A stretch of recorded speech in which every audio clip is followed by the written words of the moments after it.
आपको ये एस्टेब्लिशमेंट के करीब समझा जाता है, जो पाकिस्तान के टॉप के बड़े लोग हैं उनके साथ आपका साफ ज़ाहिर है मिलना जुलना भी है और आपने इस बात को हमेशा ये ओन भी किया है। आप ये पिछले कुछ 2-3 दिनों से हम देख रहे हैं या कुछ अरसे से आप जब हुकूमत पे तनकीद करते हैं, प्राइम मिनिस्टर पे करते हैं, इनकी नलायकियों पे, नाअहलियों पे और इस तरह की चीज़ें एक्सपोज करते हैं, तो आम तसर तो ये जाएगा कि फिर पाकिस्तानी आर्मी इस्टेब्लिशमेंट जो है वो नवाज शरीफ साहब, इनकी हुकूमत, इनके वज़ीरों से नाखुश है। लिहाजा जो बातें आप कह रहे हैं तो वो हुकूमत भी यही समझेगी कि अगेन इस्टेब्लिशमेंट की तरफ से आ रही है। ऑलरेडी हुकूमत अंडर प्रेशर है PTI की तरफ से, ऊपर से आप जब हीट उनको देते हैं ज़रा थोड़ा सा वो मज़ीद मसाइल में आते हैं। तो आपको लगता नहीं है कि आप एक तरह की मैसेजिंग कर रहे हैं अगेन इसको हुकूमत को फ्राम एस्टेब्लिशमेंट? देखिए रऊफ साहब, सबसे पहले तो ये कि मैं अपने रिश्ते, दोस्ती और दुश्मनी में खुल के निभाता हूँ जी। अपना सर भी ले लेता हूँ, दूसरे का सर भी ले लेता हूँ, ये आपको भी पता है सर। उसमें चाहे मीडिया हो, और अगर मैं शर्माता नहीं कहते हुए कि मैं प्रो एस्टेब्लिशमेंट और प्रो जुडिशरी हूँ, मैं हूँ, ठीक है। जिनके आप जाके कमरों में तस्वीरें खिंचाने के लिए तड़प रहे होते हैं लाइन लगाने के लिए, लेकिन बाहर आके गालियां देते हैं, मैं उसके खिलाफ हूँ। जिनके आप पैर पड़ते हैं, कॉम्प्रोमाइज होते हैं, उनको बाहर असेंबलियों में जाके नारे लगा रहे होते हैं बदमाशी के और गुंडागर्दी के और मौला जट के, मैं उसके खिलाफ हूँ।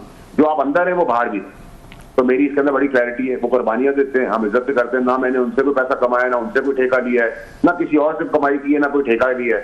तो मेरी क्लैरिटी बहुत क्लियर है, ठीक है जी। नंबर 1। नंबर 2 ये कि मेरा अपना भी एनालिसिस है, चाहे मेरी 0.1% की सियासत हो, चाहे मेरी सियासत ना हो, चाहे मैं कारकुन ना कहना हूं या जो भी ना कहना हूं, लेकिन मेरी अपनी एक एनालिसिस है, मेरा अपना विजन है। मैं पढ़ा लिखा हूँ, आंखों से देखता हूँ, अंधा नहीं हूँ, मुंह से बोलता हूँ, जबान है, दिमाग है, दिल है। मैंने तो आपको इमरान खान साहब की 2022 में बता दिया था कि क्या होने वाला है, तो क्या उसकी भी स्क्रिप्ट किसी ने मुझे लिख के दे दी थी। जब फैज अमीद के खिलाफ मैं खड़ा हुआ, जब वर्दी में DPISI थे, तो मैं फौज का तर्जुमान क्यों नहीं था, मैं क्यों नहीं सब करीब था। और अगर मैं आज नून लीग की बात कर रहा हूं, तो अगर नून लीग अपनी हमाकत में मार्केट नहीं कर सकती, अपने पैरों पर खड़ी नहीं हो सकती, सस्ती चीजों को मार्केट नहीं कर पा सकती, पीरनी या बुशरा बीबी के नैरेटिव को बारीकी से आग लगा के रियासत और पठानों को आमने सामने खड़ा करने की कोशिश करती है, फौज को PTI के सामने खड़ा करने की कोशिश करती है, तासुर देती है, जबकि वो खुद उसके आमने सामने खड़ी है। तो फिर आपको मैं क्या कहूंगा? मैं उनसे कहूंगा ये बहुत लाइक है। क्यों सर? मेरी तो कोई फाइल मुझे लेके जमीन नहीं लौट कर आनी, मुझे कोई ठेका नहीं लेना, मैं किसी का बापा नहीं खाता, मुझे वजारत नहीं बननी, मुझे उनकी पार्टी का हिस्सा नहीं बनना, मैं इंडिपेंडेंट हूँ। आप ये काम करेंगे, सपोर्ट करूंगा, नहीं ठीक काम करेंगे अपने उतार दूंगा सर। मेरा तो बहुत सीधा हिसाब किताब। अच्छा, नहीं, आपकी बातों से लग रहा है कि ये हुकूमत तो नालायक है, इनका जानबूझकर ये चाहते हैं PTI और फौज जो एक दूसरे से अंगेज रहे, लड़ते रहें और ये महफूज रहें। आपकी बातों से तो ये तस्वर लग रहा है कि उन दोनों को लड़ा के खुश है। आपको मैं तासुर नहीं, हकीकत है।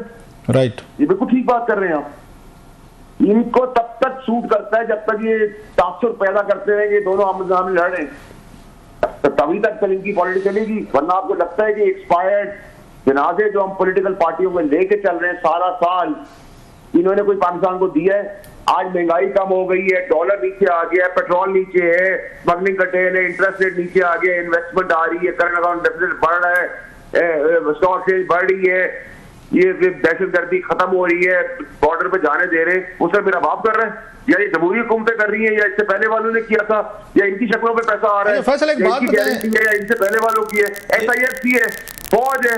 आप आर्मी चीफ को चेहरा बेच रहे हैं, आप उस इदारे को चेहरा बेच रहे हैं, जब भी मुल्क पाकिस्तान में पैसा आ रहा है, वरना कौन लगाने को तैयार है? मैं खुद पे बाहर का पैसा बेच के ला रहा हूँ, मुल्क के अंदर किसके जेब पे ला रहा है? तो इसी के मुंह पे ला रहा हूँ। अगर मुझे पता हो इनके हवाले है तो मेरे कपड़े भी महफूज नहीं है, ना इससे पहली वाली गवर्नमेंट, ना उससे पहली वाली, ना आगे आने वाली। अच्छा सर, ये एक बात बताएं, आपकी जो बातें आप कह रहे हैं जो समझ में आने वाली हैं, इसी तरीके से डिफरेंसेस बढ़ते रहे एस्टेब्लिशमेंट में और ये प्राइम मिनिस्टर ऑफिस में, ये हुकूमत के दरमियान, और आपको पता है हिस्ट्री ऑफ पाकिस्तान में इमरान खान साहब के भी इख्तलाफात हो गए थे, नवाज शरीफ साहब के भी हो गए थे, और बाकी पार्टी अल्टीमेटली घर जाना पड़ा। तो फिर क्या एस्टेब्लिशमेंट के पास ये प्लान B होगा कि ये हुकूमत तो अगर अनपॉपुलर ऑलरेडी है, इसकी क्रेडिबिलिटी के मसाइल हैं, ये उनका नैरेटिव नहीं सेल कर पा रहे, ये डिफेंड नहीं कर पा रहे, और फौज के लिए आके मजीद मुश्किलात पैदा कर रहे हैं, तो क्या करेगी फिर फौज? इनको हटा कर उनके पास क्या ऑप्शन है फिर? सर, एक बात का जवाब आप और साथ जो आपके हमारी दूसरी एंकर है जी, रबिया जो है, रबिया साहिबा बता दें जी कि अगर वजीर आके ये बयान देगा कि भाई नमाज पढ़ने की जगह कंटेनर नहीं है, इसलिए हमने फेंक दिया और वो मरा नहीं है, तो मैं उसको हार पहनाऊं? मैं क्या करूं? मुझे बताएं। अगर आप गरीब आदमी जो काबुल में या शिनवारी होटल में वेटर है, जिसको हम 2018 से जानते हैं, हमें खाना खिलाता है, उसको आईडी कार्ड लेके इन्वेस्टिगेशन के लेके जाएंगे। जबकि मैं तारीफ करूंगा इस्लामाबाद पुलिस की कि जैसी ये बात आई उन्होंने जिनकी जो इनोसेंट लोग थे उनको छोड़ दिया। मैं उम्मीद करता हूँ सारे छूट गए होंगे इनोसेंट, लेकिन जहां जो जिस तरह से मुझे आई थी जो वेटर्स की, वो सब वापस खैर खैरी से पहुंच गए। तो अगर आप एक तासुब देंगे, ये आप तासुब देंगे, तो ये तो गलत है ना सर। ये जाग पंजाबी जाग वाला फैसल एक और बताएं सर, आप ज्यादा सवालात करके हम आपसे ज्यादा बातें पूछने के इसमें लिहाजा माइंड ना कीजिएगा if I interrupt you sir, कि ये जो बातें हैं जो आप कह रहे हैं आपको समझ आ रही हैं, लोगों को भी आ रही हैं, क्या एस्टेब्लिशमेंट ने ये बातें हैं, आर्मी चीफ ने या डीजीआई ने ये बातें उन्होंने प्राइम मिनिस्टर साहब से भी की हैं, या सिंपली अगेन वो समझते हैं कि आपका कह देना काफी है, मैसेजिंग ये उनको हो गया, तो आपस की मुलाकातों में भी गुफ्तगू होती है सर? एस्टैब्लिशमेंट के ऐसे हालात नहीं हो कि उनको मैसेजिंग कराने के लिए मेरी जरूरत हो, ठीक है। उनका और बहुत सारे तरीके, वो मुल्क के अंदर इतना बड़े मुल्क की टेररिज्म संभाल रहे हैं, 7 साल दे रहे हैं, तो ये मेरे ख्याल नाजायज बात होगी कि अगर हम कहें। देखिए, अगर मैं आपका मद्दा हूँ, मैं रबिया का ही मद्दा हूँ, तो इसका ये मतलब थोड़ी कि सर आप मुझसे कोई पैसा कमा रहे हैं, मेरे ताबे हैं, मेरे मुलाजिम है, मेरे नौकर हैं, आपको मेरा तर्जिया अच्छा लगता है, आप तारीफ करते हैं, बुरा लगता है, क्रिटिसाइज करते हैं, तो मैंने तो कभी आपको या रबिया को ऑब्जेक्शन नहीं किया। इसी तरीके से अगर एस्टैब्लिशमेंट की कुर्बानियां हैं, आप अंदर जाके हाथ जोड़ते हैं सियासतदान और बाहर निकलने गाली देते हैं, तो मैं कहता हूँ गलत है। मैं अंदर भी उनसे इज्जत से बात करता हूँ, मैं बाहर भी उनसे इज्जत से बात करता हूँ। वहां जब किसी का बाप नहीं खड़ा हुआ, फैज अमीर के आगे है डीजीआई का यूनिफॉर्म, मैं खड़ा हुआ, कौन सी चीजों से मैं नहीं गुजरा, आपको नहीं पता रहू साहब, तो उस वक्त तो मुझे कभी किसी ने क्रेडिट नहीं दिया कि भाई तू तेरी सोच ही बड़ी। जनरल फैज अमीर साहब से याद है सर जी, उनका वो चल रहा था, वो सुन रहे थे कि उनका तकरीबन कंप्लीट हो गया है कोर्ट मार्शल, कोई उसकी खबर है सर? आपको कहा था रऊफ साहब के 25 नवंबर 24 की तारीख इसलिए कही है पीटीआई ने प्रोटेस्ट, क्योंकि 25 से चार्जेस फ्रेम होने, वो 25 के बजाय 5 को हुए, आज जाके हुए। तो इसी तरह उनका भी बहुत तेज चल रहा है, जो पीटीआई कैन की धलदली है, उस हिसाब से वो भी अनाउंसमेंट जल्दी आ जाएगी। आपको मैं 25 को कहता हूँ, 5 तारीख को आया था, तो डेट ना अगर पकड़े, पाकिस्तान में तो सर सिवाय खबरनामे के कोई भी चीज टाइम पे नहीं होती। तो अच्छा, उस हिसाब से अगर आप चलें तो वो चीजें बिल्कुल। तो खान साहब पे को मिलिट्री ट्रायल आप खान साहब पे मिलिट्री ट्रायल होते देख रहे हैं इन कनेक्शन विद ये जनरल फैज साहब के, क्योंकि बहुत सारी बातें होती रहती हैं, वहाँ यूके ने भी कहा जनाब कि शायद मिलिट्री ट्रायल ना होगा, आपकी क्या रीडिंग है? आज उन्होंने 9 मई पे तो उन्होंने वो लगा दिया, पहले कहते 9 मई भी नहीं करें, उन पर नहीं लगाएंगे, आज वो भी लगा दिए, तो मिलिट्री ट्रायल की क्या आपके पास खबरें हैं सर? कभी भी मैं आपको कभी ये नहीं कहूंगा कि ये पॉसिबिलिटी तो इसकी है। अच्छा, इसकी पॉसिबिलिटी ना होना जो है वो पेपर से ऊपर नहीं, बहुत ज्यादा पॉसिबिलिटी है इसकी, और इसको हमें बड़ा सीरियसली रहती है। इसी जेल के अंदर तारा मसीह भी था सर, याद रखें। आप ये भी याद रखें मुल्क की हिस्ट्री के, मुल्क में ऐवान से फांसी के फंदे पे चढ़ा दिया और जेल से ऐवान में बिठाया इस मुल्क में। तो ये तारा मसीह और ये दो जो मैंने आपको मिसालें दी, इसको बहुत बारीकी से सोचे, इसको बहुत डेंजरसली सोचे।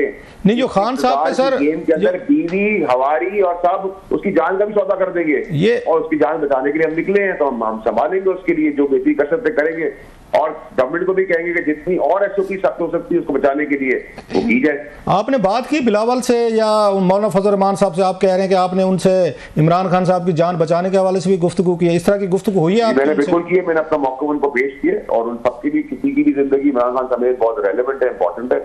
मेरा काम था, मैं 15 तारीख के 5 मुल्कों में भी जा रहा हूँ, वहां भी डिग्निटी से मिलूंगा, वहां भी अपना मौक़िफ़ दूंगा कि पोलराइज्ड है, मार-धाड़, गालन-गलौज। तो उनका क्या रिएक्शन था सर? उनका क्या रिएक्शन था मौलाना साहब का बिलावल का? की बीवी और हवारियों से मैं तो खुलेआम बोल रहा हूँ। उनका क्या रिएक्शन था सर? मैं बोल रहा हूँ अल्लाह ना करे कुछ हो जाए और 45 साल बाद आप भुट्टो साहब की तरह बोले ओहो बड़ी गलती हो गई थी। अगर आप लोगों कौम को हो चाहिए कि 45 साल बाद रिग्रेट करना है तो ठीक है, नहीं रिग्रेट करना तो मेरी बात सुन ले। तो सर उनका क्या रिएक्शन था? उनका क्या रिएक्शन था उनका, बिलावल साहब का और मौलाना फजल रहमान साहब का, इमरान खान साहब की जान के खतरे के हवाले से जो आपने बातें की? क्योंकि एफआईआर भी दर्ज हो गया उन पे, 4 रेंजर्स के जो जवान वो ये शहीद हुए थे, वो भी उन पे कत्ल के एफआईआर, तो वो तो 302 लग गया सर, और 324 भी लगाई गई। मैंने सर तारा मसीह आपको जो है वो सर मेरे वालिद का सरनेम थोड़ी है, मैंने तारा मसीह से लेके फांसी के फंदे तक ऐवान वाले जाने को और जेल से ऐवान में आने की मिसाल दी है, तो मिसाल समझे ना सर, मैं कितना और खुल के बोलूं सर? अच्छा, लास्टली सर, लास्ट क्वेश्चन, आप जितने वोकल हैं, जितनी बात करते हैं, बहुत सारी खामियां भी लेके आते हैं, मीडिया पे भी आप ज़्यादा नज़र आते हैं, बहुत सारी चीज़ें एक्सपोज करते, डिफेंड करते, अगर हुकूमत आपको ऑफ़र करे कि आप हैं, हमारे पास कोई नलायक लोग हैं, नलायक वज़ीर हैं, जो हमारा ये नरेटिव है इस्टेब्लिशमेंट का वो उसको सेल नहीं कर पा रहे, आप बेहतर तरीके से बात करते हैं, मीडिया को मैनेज अच्छा कर लेते हैं, तल्लुकात हैं, हर जगह नज़र भी आते हैं, मेहनत भी है, आप हैं और हमारा ये महाज ये संभालें as a federal minister for information या वटेवर, और हमें डिफेंड करें, क्योंकि अभी आपने चीज़ें बताई भी हैं बहुत सारी जो डिफेंड मतलब आपका ख्याल है नहीं कर रहे, अच्छी चीज़ें जो हो रही हैं, आप ये ऑफर कबूल करेंगे सर? साहब, मैं समझता हूँ, मेरा गुमान है कि अल्लाह भी मुझसे नाराज है। अच्छा। मेरा गुमान है कि मेरे हालात में पतले नहीं हुए, मेरा गुमान है कि मेरी सियासत की घटिया ठेले में बिकने वाली नहीं हुई, मेरा गुमान है कि मैं लंडे की सियासत नहीं करता, मेरा गुमान मुझे रहने दे, मेरा ऐसा ना कोई प्लान है पीटीआई में जाने का ना गवर्नमेंट में जाने का। आपका कोई मुस्तकबिल में कोई लंबी पोस्ट पे आंखें तो नहीं है सर जी? सर ख्वाहिश, कोशिश, मेहनत, मुशक्कत कर रहा हूँ, मेरा भी राइट बनता है। एब्सोल्युटली अंडर पेड हूं, मैं समझता हूँ सेनेटर, मैं तो बड़ा क्लियर हूं इसके अंदर। जाते जाते फैसल से एक सवाल। फैसल, आजकल बड़ी आप तारीफें कर रहे हैं, बड़े मेहरबान हैं बिलावल साहब पे, आप मैं सुन रही थी आपने कहा कि जो है वो बड़े मैच्योर हैं और ग्रेट सियासतदान हैं, he is young blood, energetic है, तो आप बड़े मेहरबान लग रहे हैं बिलावल साहब पे। मुक्तदिर हल्के भी वो भी यही ख्यालात हैं उनके बिलावल साहब के बारे में? रबिया साहब, मुझे एक बात बताएं कि अगर बिलावल बगैर बोटॉक्स, फिलिंग और बगैर सर्जरी के 36 साल का आदमी है तो मैं क्या करूं? उसको बुढ़ा कहूं? अगर वो पढ़ा लिखा है तो क्या कहूं? जाहिल कहूं?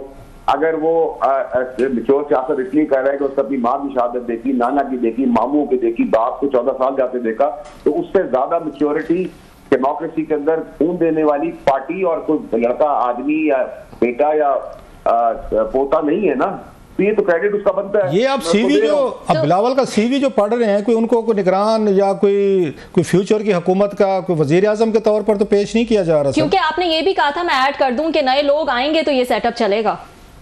तो मैं तो आपको अभी भी कह रहा हूँ कि जब तक ये वादा चांस, आप भी तो रबिया वो 60 साल से नहीं इस जगह पे बैठी ना, एक एज है, एक फायर है, एक एनर्जी है, एक प्रेजेंटेशन। अब आप मुझे कहें कि आप ही जब मेरे बच्चे जवान हो जाएंगे तो आप इसी फील्ड में बैठी रहेंगी, तो मैं उस वक्त अपने बच्चों को धक्का देके आप उनको निकालें और मुझे भी निकालें। अगर मैं 75 साल की उम्र में भी किसी कुर्सी में बैठा हुआ, खड़ा नहीं हो पा रहा, लेकिन बैठा हुआ सियासत की कुर्सी के अंदर, नाना पर नाना हो गए, पोते पोतियां होगी, भाई उनसे खेलो जाके। लेकिन फैसल वो कहते होते हैं कि ये सहाफी हो गए, सियासतदान हो गए, ये रिटायर नहीं होते, अल्लाह मियां रिटायर करे तो करे, ये तो आखिरी दम तक। ठीक सर, गलत। जो आदमी सियासती कुर्सी पे उठ बैठ नहीं सकता, खड़ा नहीं हो सकता, वो क्या सियासत का हाल करेगा? जिनको सुनाई नहीं दे रहा भाई, अब अल्लाह अल्लाह करे, जाने का वक्त आ गया मुल्क का। वो तो सर गवर्नर जनरल जो थे यहाँ मोहम्मद अली मेरा ख्याल साहब थे, अगर मैं गलत नहीं कह रहा, वो तो बोल नहीं सकते थे, उनको फालिज का अटैक हो गया था, इसके बावजूद रूल करते। अंग्रेज एक उन्होंने वो रखी हुई थी, एक उनके गवर्नेंस थी या उनकी नर्स थी, वो बोलते थे, वो सुन के आगे कौम को बताती थी कि गवर्नर साहब क्या करते थे। ये तो अर्ली ईयर्स की बात है, ये काम तो होता रहा सारी डेथ बेड पे। फिर आप बाइडेन की मिसाल देते हैं, आप चाहते हैं कि हमारे मुल्क का भी वो हाल हो कि खड़ा ना हो सकता हो, गिर रहा हो, सीढ़ियों से गिर रहा हो, चल रहा हो, तो पता ना हो राइट देख रहा है, लेफ्ट देख रहा है, तो हम ऐसे ही मुल्क को चलाते हैं। अगर आप पे चलाना है वापस 80 साल के लोगों से, 90 साल के लोगों से, बड़ा एहतराम है उनका, लेकिन भाई जाने का वक्त है, गुनाहों की माफी मांगे, तकलीफ पड़े, अल्लाह अल्लाह करे, बच्चों से खेले, एंजॉय करे, मुल्क का बट्टा बिठाया, खुश होंगे हमने तबाही की।